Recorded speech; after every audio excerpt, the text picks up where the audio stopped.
Welcome, everybody, to the Nooner Podcast presented by Opinions Anonymous. I'm Adam. I'm here with Luke today. We're going to jump right in.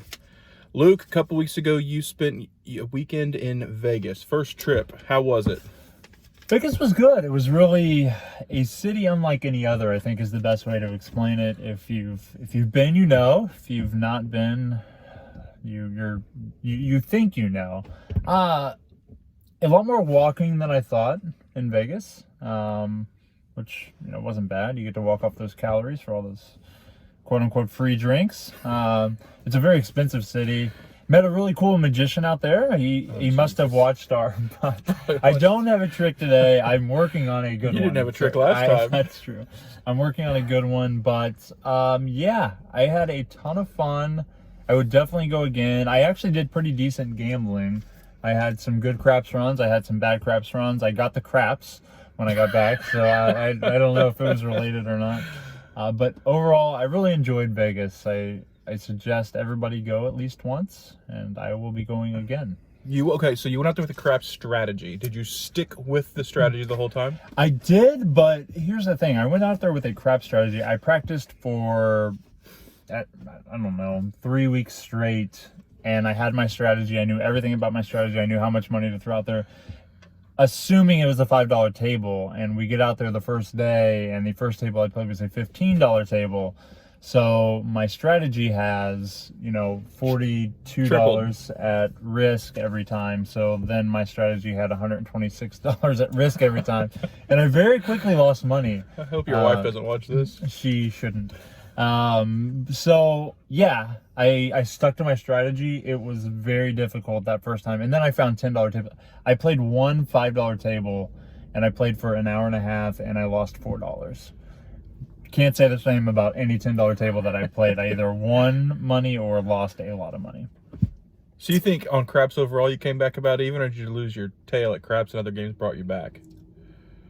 I didn't lose my tail, but I was down on craps. We'll take that. He lost his tail. Yeah. Let's move on. Big topic today, sign stealing in baseball. There has been 2 managers fired and 1 GM fired for this. This was apparently a big deal in the 2017 World Series. And then coincidentally enough, the bench coach from the 17 Astros won the World Series the next year as the coach of the Red Sox, also making people think that the sign stealing may have moved to there. And now that coach was also fired from the Red Sox, who had nothing to do with the initial issue. So what are your thoughts on this? Do you agree with the firings? Is this a fireable offense? Yeah, look, here are my thoughts, and they're very simple. If you steal signs, then you need to be fired. You need to be out of baseball. There's no point. There's no rule against it. Yeah. Okay. Yeah, there's no rule against me fucking other women. There's not. There's actually not a rule against me fucking other women.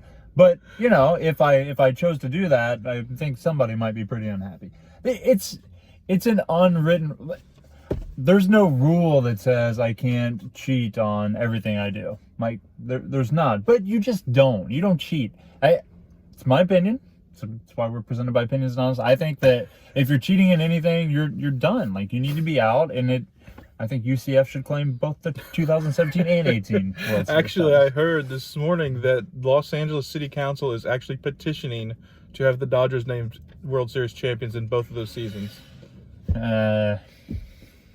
Okay. Would you be okay with your Bengals getting the Super Bowl in the back end? Yeah, I think so. Would you buy a 1991 Super Bowl champion shirt? Yeah, I wouldn't mind. In the year 2020? Yes, I would. What are your thoughts on it? You seem to be more okay with it. Because it's something that goes on anyway. Yeah, it shouldn't. It always will. There shouldn't be steroids either. If you can't go out there and play an honest game, then what's the point? Yeah, okay, if nobody's on steroids, then the game's going to suck. Well, not really. The pitchers are going to throw slower so the batters can hit it. And here's my issue. It's the way they did it. If they would have just done it like every other team in baseball does it, because I guarantee you every team in baseball does it, just steal signs any way they can. Don't bring the technology in. Don't bang on the trash can. If a player's on second base, he's stealing signs and sending it to the batter somehow. Yeah. So should he be thrown off the team? Everybody who's on second? Yeah, I think that was on second, and Abbott. I don't remember. I mean, if something happens I don't know. if everybody's doing it, so a second baseman looks over, looks at the catcher, sees him point his finger down, and it's a fastball, and he goes back to the dugout and says, "Hey, it's a fastball," or he's notifying the batter. Then, right? He's saying, Yeah. fastball." Yeah. Yeah, then the catcher needs to adapt to that strategy. I don't see anything wrong with that. From what I gather from this was a much more robust. I don't think you should be watching every game that the Dodgers played in 2018, writing down all their signs, doing an algorithm, and saying that the probability of them. I don't think you need to do that shit. If you're on second, you can clearly see the pitcher. He's pointing down. It's a fastball. Yeah. Hey, buddy, it's a fastball. It's coming. I think that's okay. I think that's more or less what they were doing, though, just with a camera positioned in center field. No, I think that's where it goes too far. If you have people in the middle of the game, I think that's more strategy than anything. Putting a camera out there is cheating. I think there's a camera out there at every. Well, using that, yeah, using it the way they use it, I agree, that's wrong. Yeah, if I'm smart enough to hide the fact that I'm fucking another woman, then I think no. Something on your mind you want to get off? No, I think there's a difference and there's a line. I think bringing technology into it is way too much. Yeah, I agree. I do agree. Technology too much. You know what? I think they should have been fired. I do agree with that. Just because of their, like you said, their inability to cover up what they're doing. Yeah. Like, do they really think no one's going to notice that you're banging on a trash can every at bat? Apparently they didn't until now. Yeah, they're not trying to hide it very well, apparently. Yeah. So do you think that they should forfeit the World Series? I don't think anybody should ever on the back end forfeit anything. Yeah. Like, I don't think that any of the forfeitures that happened throughout college basketball, college football, any of that, it makes no sense. You still know, like, Reggie Bush technically didn't win a Heisman. Everyone knows in 2005 he was the Heisman Trophy winner. Yeah. 2000 something, that might have been wrong. But he won a Heisman Trophy. I guarantee he still has it. Yeah. They're not going to come. Yeah, I bet it is still on display at his house. If not, he can send it my way and I'll display it. Yeah. Okay, speaking of Heisman Trophy winners, National Championship was a couple nights ago. I know you had a horse in the race, as you would say. You're looking for a big show from Big Dick Joe, and I would say he performed. How excited are you as a Bengals fan? Yeah, so talk a little bit about this on our weekly podcast brought to you by Opinions Anonymous, so check that out as well. I feel like I just won the national championship, for starters. This is the closest that since I've been alive I've gotten to a championship, so I'm incredibly excited. I cannot be more thrilled that Big Dick Joe is coming to Cincinnati. I will be wearing Big Dick Joe hats, Big Dick Joe shirts. I may start smoking cigars. I don't know. I think Joe Burrow is great. Here's the complaint I have. So many people are mad right now that Joe Burrow is going to Cincinnati. Like, this is the first year that the worst team gets the best player. It's mind-boggling how many people are absolutely disgraced that Joe Burrow is going to Cincinnati. But at the same time, though, I mean, it's the same thing that happens every year. Yeah. Technically, the best player always goes to the worst team. Yeah. People just don't usually see a best player that already looks this good. Yeah, or I don't know if it's because people love him and everybody hates Cincinnati, but the people who are complaining that Cincinnati is getting Joe Burrow is mind-boggling. They're like, Cincinnati does not deserve Joe. They just won one game. 2 games. They probably deserve Joe Burrow. Let's be clear. So I am so excited. I don't even buy jerseys anymore. I said this on the podcast. I don't buy jerseys anymore. I will buy every color jersey Joe Burrow. Really? I will probably buy everyone in my family a Joe Burrow jersey, and I will put a mural of Joe Burrow. If Joe Burrow goes like 0-30 in a Bengals, it is not his fault. It is everybody else's fault, and I would be the first to point it out. Joe Burrow, I'm so happy. And I would not trade Joe Burrow, the number 1 pick, for anything. But as a Bengals fan, are you nervous that's exactly what they're going to do?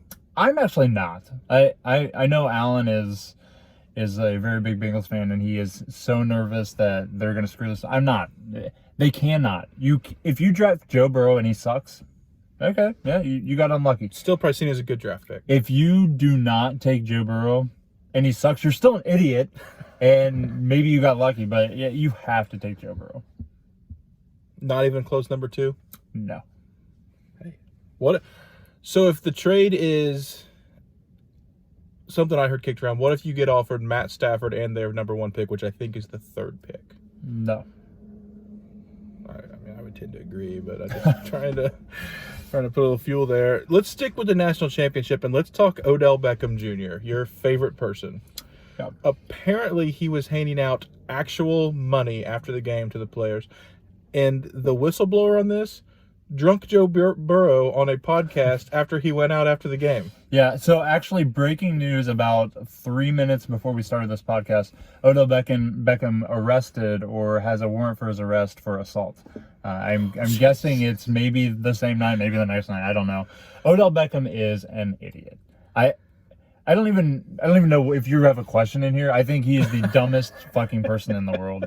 I have never liked him. I have never thought he's that good. He made one fancy catch that is used and will be used forever, and I don't think he's very good. I said when he went to Cleveland, I didn't think he'd be very good. I didn't think Cleveland would be very good, and I was right. I've been wrong plenty of times, but I was right. He's an idiot. I don't know why you would do this. If these student athletes get in trouble for this, and I'm sure they probably will. NCAA will definitely investigate. But it puts them in a really bad spot. Like, what? No, don't give me money, and then it's like a big scene, or he could do something else. Odell Beckham just needs to be probably out of the league, go home with Des Bryant, and I don't know. I'm done with Odell Beckham, and I think he's an idiot. He's causing issues for these kids who are trying to do good. And I'm guessing he sees it as like a kind gesture. He was just being nice, giving these kids money. And sure, that is nice. Do it when throw the money on the ground and tell them where to go pick it up. Or do it when there's not a billion cameras around. Yeah. These kids are getting money, let's be honest. But you don't have to do it when there's a million national, like you're on national TV. One, you're Odell Beckham Jr. Two, you're on the field just after the national championship. So there's cameras everywhere regardless. They're going to focus in on you because you're an alumni. You're there to celebrate. Yeah.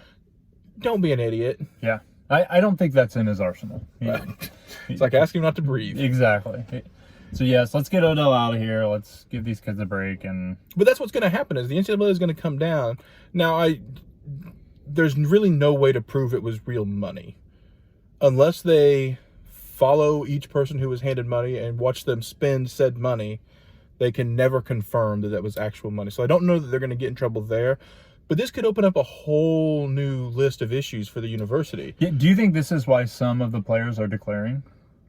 I mean, I think that's dollar signs in their head, but possibly. Yeah. I mean, they could have sanctions. They may not be playoff eligible next year. Things could come down from this very quickly and very easily. The NCAA does not care. They will sanction for the stupidest shit. Yep. So, I mean, maybe that is a factor in some of them. All right, they just finally got handed $1,000 and realized, hey, this could be great. I could have a lot more of these. Yeah. But I did hear something as like 20 of the 22 starters from LSU have NFL like probability. Yeah. And it might be the same from Clemson. Yeah. Which I don't doubt. I think that's probably a larger issue with college football that I don't know, maybe do you think it's an issue or not? The best players in 2020 will go to LSU, Clemson, and Alabama. Is that an issue? No. I mean, yes, but no. I mean, college football is never going to be the sport that like a college basketball is. There's just, like the 2 to 3 teams every year that are going to be there. So that's where the players are going to go because there's so many positions. There's something like 85 scholarship athletes on each football team. Right. Basketball, you get like 13 scholarships. So they have to spread out. Football, they don't have to spread out. They can all pile into this 2-3 programs. And then, yeah, sure, you'll get the occasion, like Baylor is really good this year. You'll get those types of schools every couple of years that have a good team, and you get them for 3 years, which is way different than basketball. So just you build something, and then you just keep pouring it on. Like I mean, Joe Burrow was buried on Ohio State's roster. And look what happened. Yeah, there's a ton of really good players out there that aren't getting playing time because of the school they choose to go to originally. Yep. He went to Ohio State. Well, he's an Ohio kid, so that makes sense. But he got buried on the depth chart. So he made the good decision. He left. Look what happened. A lot of those players don't make that decision. They stay, they stick it out, and they may have lost an NFL.